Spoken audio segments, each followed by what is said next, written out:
আসসালামু আলাইকুম রহমতুল্লাহ আলহামদুলিল্লাহ। আজকে আমি যে হাদিসটি নিয়ে আলোচনা করব সুনান ইবনে মাজাহ দুর্বল হাদিস 1857 নম্বর হাদিস। এই হাদিস থেকে আমরা জানতে পারবো একটা বিষয়, সেটা হলো যে ভালো রমণীদের, ভালো নারীদের, ভালো মহিলাদের চারটা গুণ, এই চারটা বিষয় সম্পর্কে আমরা স্পষ্ট জানতে পারবো।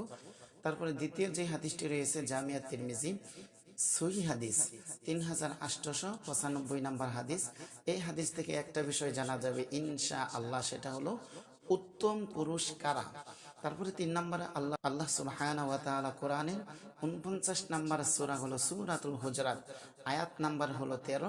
এই আয়াত থেকে এখানে প্রথম একটা বিষয় বলা হয়েছে, সেটা হলো আয়াতের শুরুতে যে মানুষ কিভাবে সৃষ্টি, দুইজন মানুষ থেকে আল্লাহ তাআলা সৃষ্টি করেছেন। তারপরে বলা হয়েছে পৃথিবীতে মানে সর্বশ্রেষ্ঠ, আল্লাহর কাছে সর্বশ্রেষ্ঠ মর্যাদাশীল ব্যক্তিকে, মানুষকে, এই বিষয়টা স্পষ্ট হবে ইনশা আল্লাহ। তবে আমি প্রথমে যে হাদিসটা বলছি সেই হাদিসটি নিয়ে আলোচনা করব ইনশা আল্লাহ। আমি প্রথমে যে হাদিসটি নিয়ে আলোচনা করব সুনান ইবনে মাজাহ দুর্বল হাদিস 1857 নম্বর হাদিস।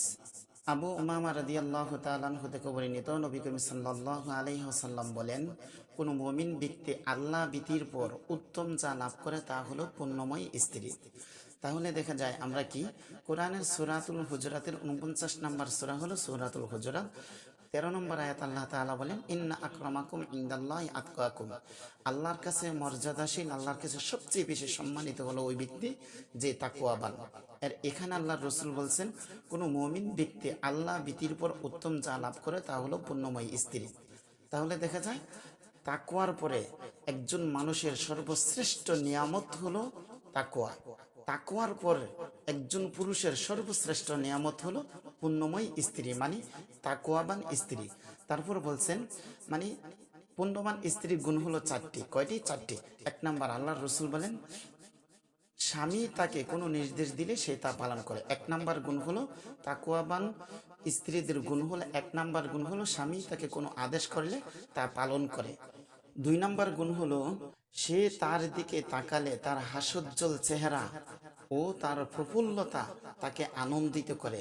মানে 2 নাম্বার গুণ হলো তাকওয়াবান 2 নাম্বার মহিলার গুণ হলো স্বামী যদি তার দিকে তাকায় তার অন্তর জুড়িয়ে যায়, তার হাস্যোজ্জ্বল চেহারায়, তার অঙ্গ ভঙ্গি, তার সুন্দর কথা বলা, সুন্দরভাবে নিজেকে স্বামীর সামনে উপস্থাপনা করা, মানে স্বামীর ভিতরটা আনন্দিত হয়ে যায়। এটা হলো 2 নম্বর গুণ। ভালো স্ত্রীদের 3 নম্বর গুণ হলো সে তাকে শপথ করে কিছু বললে সে তা পূর্ণ করে।